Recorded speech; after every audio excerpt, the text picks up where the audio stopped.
Hello everyone. आज की video में हम वर्णमाला में यह सीखेंगे कि कितने स्वर, कितने व्यंजन, कितने आयोगभा, कितने द्विगुण व्यंजन और कितने संयुक्त व्यंजन होते हैं। दोस्तों, हमको ये पता नहीं होता कि वर्णमाला में कुल कितने अक्षर होते हैं, या कितने स्वर होते हैं, या कितने व्यंजन होते हैं, कितने अनुस्वर होते हैं, क्या क्या होता है। ठीक है, तो आज हम इस वीडियो में अच्छे तरीके से सीखने वाले हैं। तो चलिए दोस्तों शुरू करते हैं। सबसे पहले हम देखेंगे कि वर्णमाला में जो हिंदी वर्णमाला होती है उसमें कुल अक्षर कितने होते हैं। तो कुल अक्षर होते हैं दोस्तों कितने, 52। कितने होते हैं? 52 होते हैं। ध्यान रखना, कितने होते हैं? कुल वर्ण कितने होते हैं? 52 होते हैं। ठीक है ना। अब इसमें देखेंगे स्वर कितने होते हैं, व्यंजन कितने होते हैं। तो दोस्तों यहाँ पर हम देखेंगे अ, आ, ई, उ, ऋ, ए, ऐ, ओ और औ। तो ये कितने होते हैं? स्वर होते हैं। जी कहाँ तक? औ तक क्या होते हैं? स्वर होते हैं। तो हम यहाँ पर काउंट करेंगे, देखेंगे तो कितने हो रहा है? 1 2 3 4 5 6 7 8 9 10 11।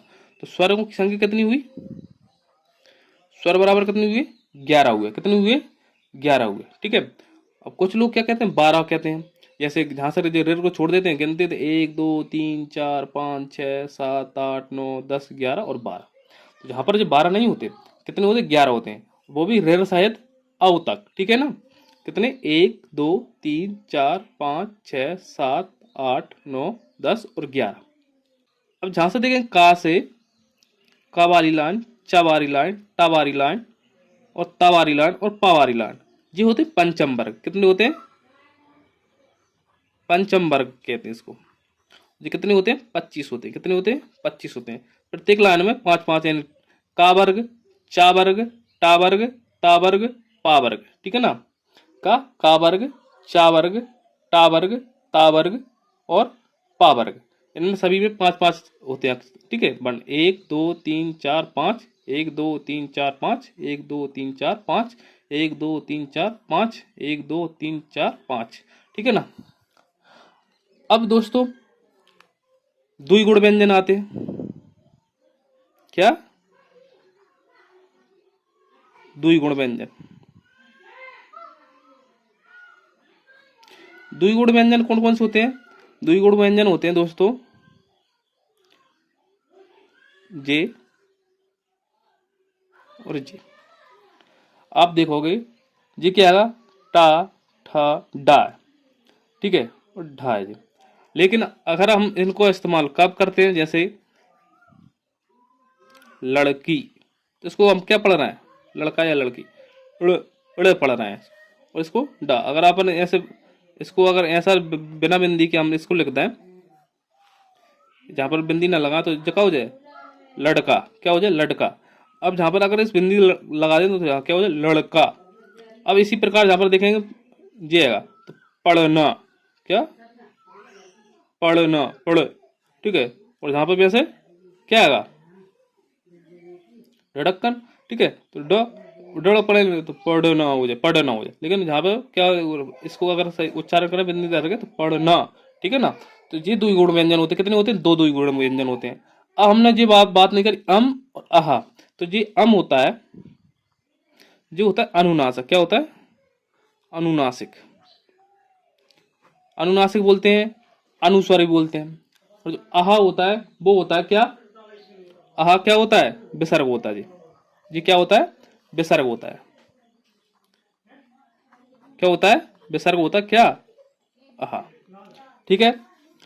तो जहां पर आप देखोगे 11 स्वर, दो, एक अनुस्वर होता है और एक क्या होता है? विसर्ग होता है। और अनुस्वर और विसर्ग को हम क्या बोलते हैं? आयोग भाव बोलते हैं। क्या बोलते हैं?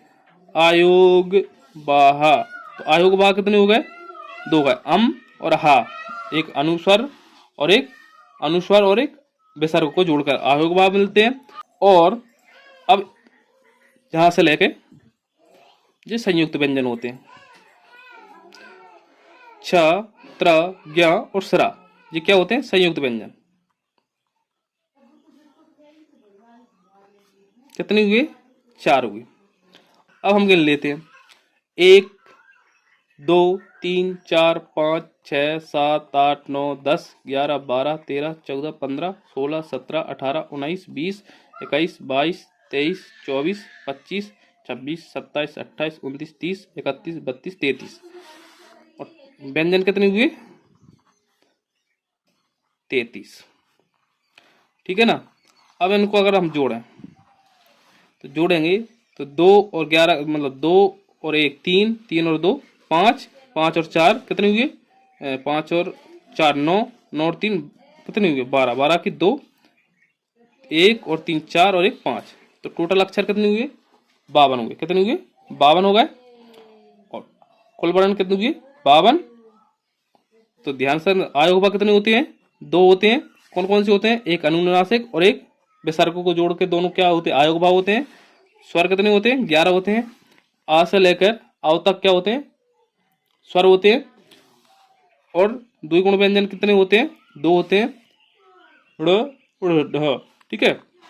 संयुक्त व्यंजन कितने होते हैं? 4, छ, त्र, ज्ञ और स्रा। और व्यंजन कितने होते हैं? 33 होते हैं। ठीक है। तो टोटल मिलाकर कितने हुए? 52 अक्षर हुए। और इसी में अगर हम वर्ण की बात करें, वर्ग की बात करें, चा वर्ग, का वर्ग और ता वर्ग और टा वर्ग और पा वर्ग, 5 वर्ग क्या होते हैं? ये होते हैं। यानी प्रत्येक में 5 अक्षर होते, वर्ण होते हैं, और 5 ही क्या होते हैं? वर्ग होते हैं। कितने? इसमें 25 अक्षर हो जाते हैं। सॉरी, 25 क्या हो जाते हैं? वर्ण हो जाते हैं। ठीक है ना। इस तरीके से टोटल कितने हुए?